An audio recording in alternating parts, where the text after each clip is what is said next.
Bahwasannya gedung ini tidak digunakan lagi untuk kegiatan ibadah. Yang mencoreng kota Binjai dari kereligiusannya, dari kedamaiannya. Kita meminta supaya tidak ada kegiatan di sini. Kami dari masyarakat yang berada dari lingkungan 1 sampai 6 turun untuk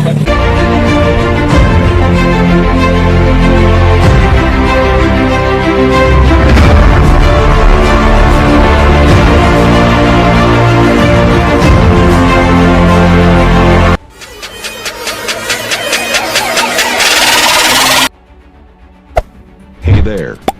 Subscribe to my channel. And also press this bell icon.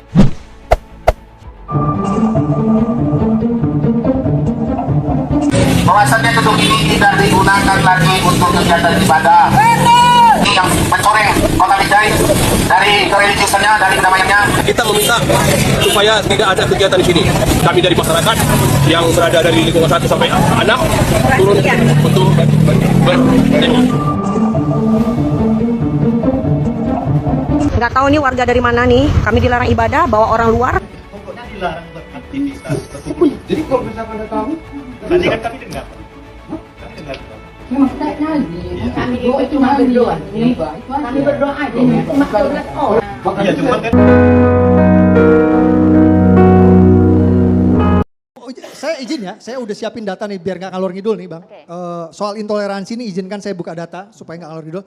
Ini saya mau bacain kasus intoleransi 3 tahun terakhir ini yang saya catat ya.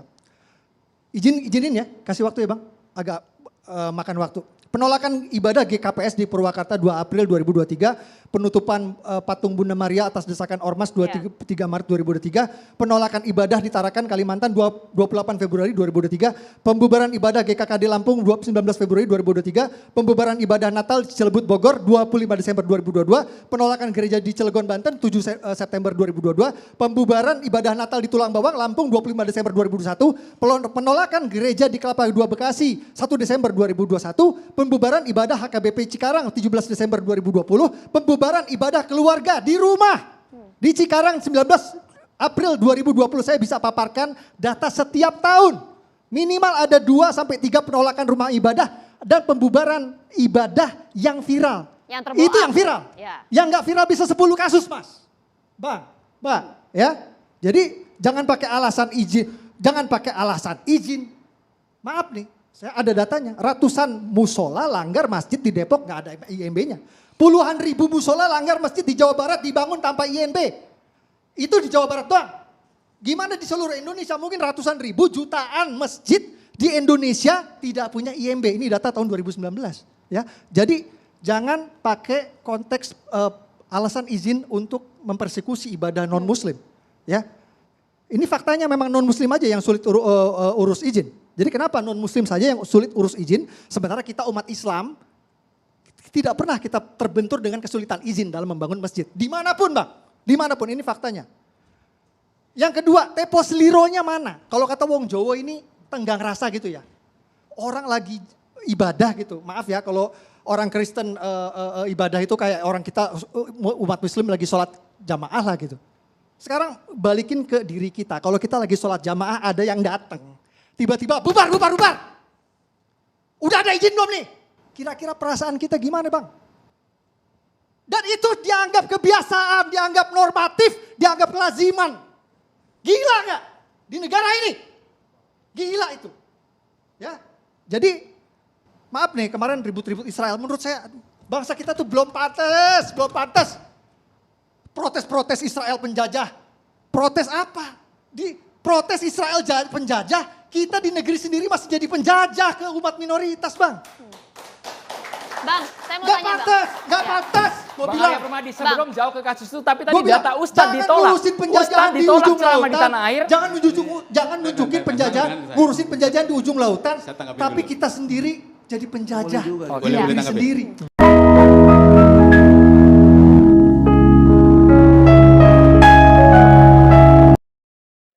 Ya ampun Pak, himbauan versi Bapak dengan mengeluarkan pernyataan atau kalimat saya tunggu 5 menit kalau enggak gue obrak-abrik atau saya obrak-abrik. Begitu ya Pak caranya Pak menghimbau Pak. Bapak seakan-akan lagi mau membubarkan tempat maksiat Padahal sekali lagi Pak, mereka hanya menjalankan ibadahnya, menyembah Tuhan, bersukacita, bernyanyi, khotbah.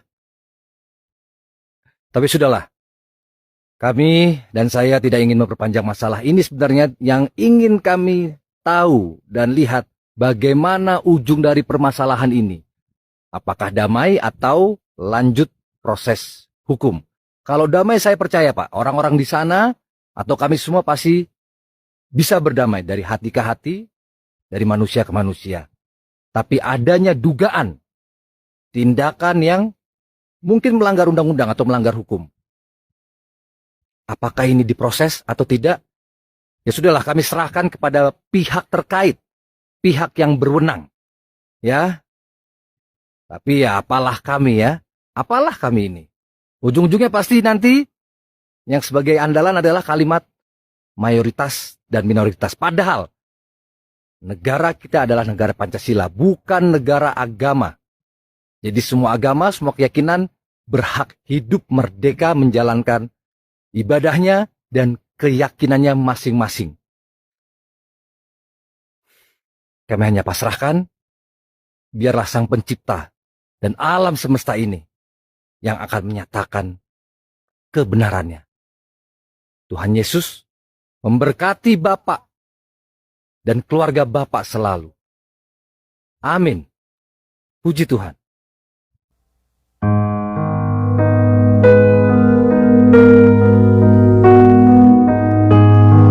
Jadi maaf, saya harus menyuarakan kembali atas ketidakadilan ini. Terserah, yang mau mendengarkan saya silakan, yang sudah bosan mendengarkan saya silahkan tutup telinga.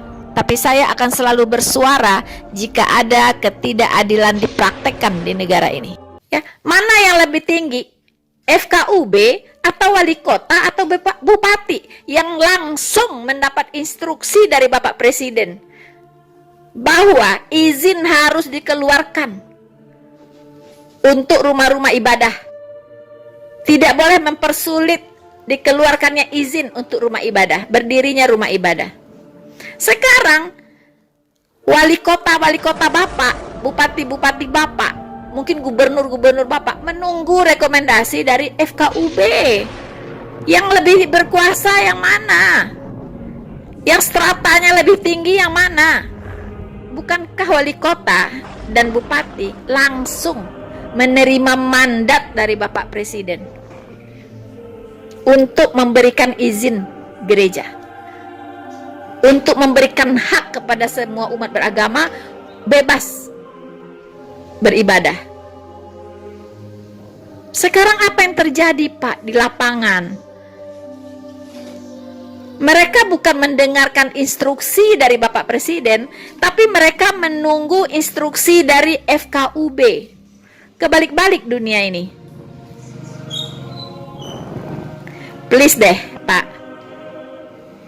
Pak Presiden, ini ada yang tidak beres di negara ini. Ada yang tidak beres. Tolong Bapak tatar kembali. Berikan kembali ketegasan kepada para kepala daerah yang ada di daerah-daerah di seluruh Indonesia ini. Ya. Itu udah ngaco, Pak. Mereka akan memberikan izin berdasarkan rekomendasi dan validasi dari FKUB, coba.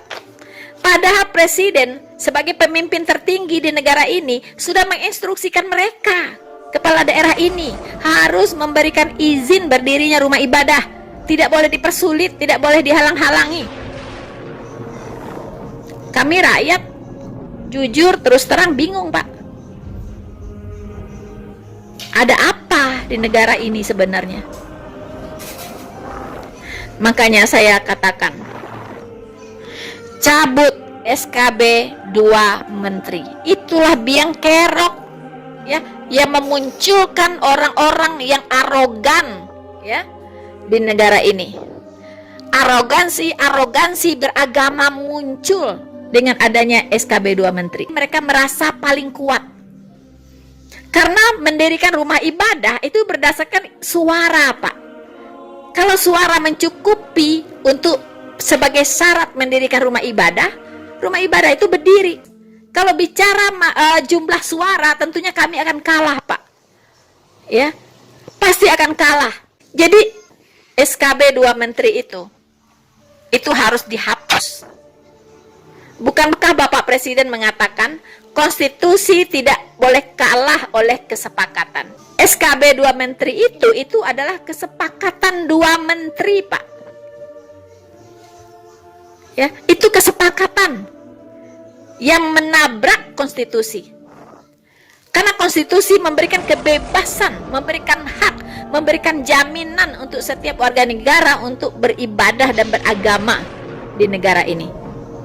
Sementara SKB 2 Menteri ini membatasi orang untuk beribadah, membatasi orang untuk membuat rumah ibadah. Bagaimana, Pak? Dua hal yang saling bertabrakan.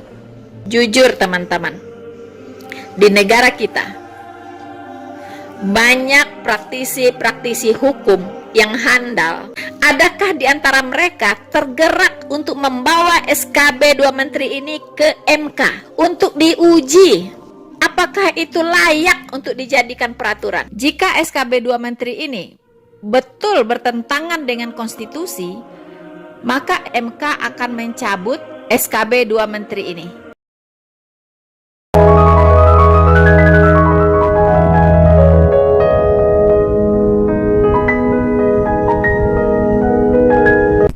Nah, toleransi itu satu kehidupan pribadi, sama halnya dengan agama. Nah, toleransi itu sikap. Jadi kalau sikap pribadi itu dipenuhi toleran, itu sudah indah dunia ini. Seperti agama lah. Agama kan pribadi. Tidak ada agama untuk umum itu.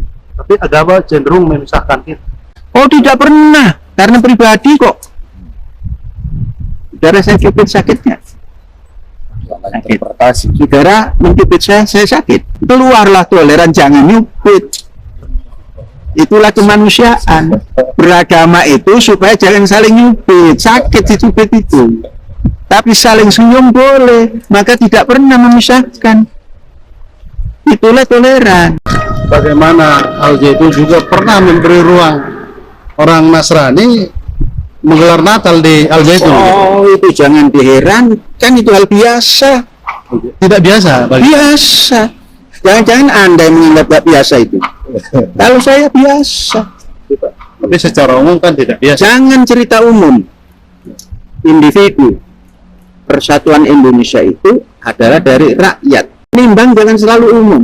Nah, ini jangan pernah menimbang sesuatu, oh pandangan umum begini. Terus kalau kita berjalan, oh nggak pas dengan pandangan umum maka salah. Jangan.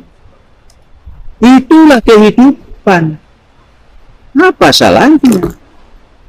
Mereka menjalankan agama, kita juga mentolerir agama.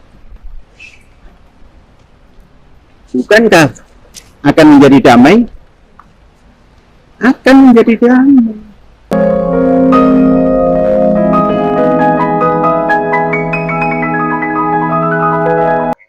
Jangan taruhan nyawa tapi bunuh diri, itu nggak ada artinya. Bom bunuh diri masuk surga, surga siapa?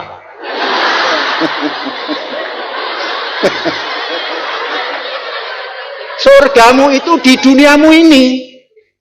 Kalau di duniamu bagus, nanti juga imbalannya bagus. Jangan di dunia bedil diri sendiri kok ingin masuk surga. Surganya sopo itu? Surganya mbahmu apa?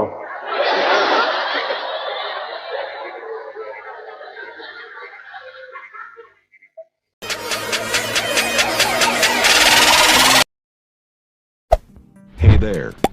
Subscribe to my channel. And also press this bell icon.